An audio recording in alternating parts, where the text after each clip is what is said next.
So I'm on my way out to meet a tow truck.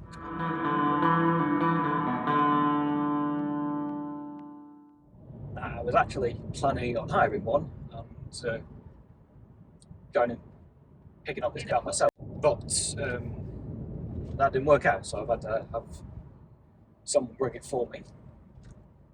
And what I'm going to meet is a 1969 GT6 Mk2.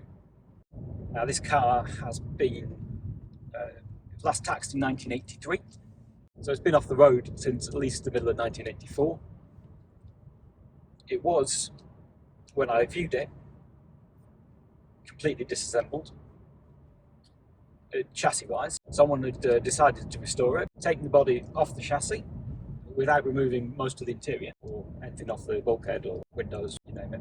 And chassis has been galvanised. Then, unfortunately, from what we know, the person doing this died. So I think this sat in the family's garage for quite some time till the fellow I just bought it off got hold of it, and he transported it as is, which was quite hard, I believe, and has had it stored ever since. He's not got around to starting it.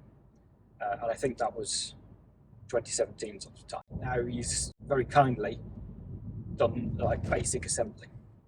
So he's made it into a rolling shell. And that's the condition it's just been towed up in. Now when I looked at it, the floors look great. Most of the body looks great. There's tiny bits of rot on the very lower edges of the rear wings. The bonnet's completely stripped, so there's very little damage. There's damage to the rear of the wheel arches, but nothing extensive.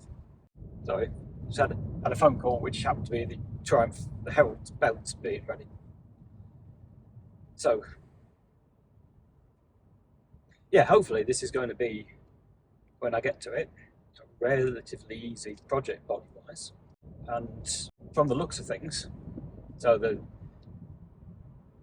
it should all be there, which will be rather nice. And so because this is, as far as I know so far, quite an unmolested car, then I'm going to be going very much down the kind of preservation route.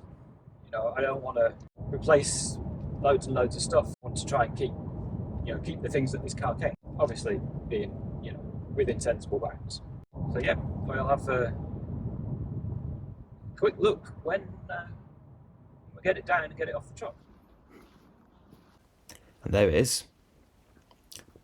So you can see there's a bit of work to be done, but overall it's looking very good.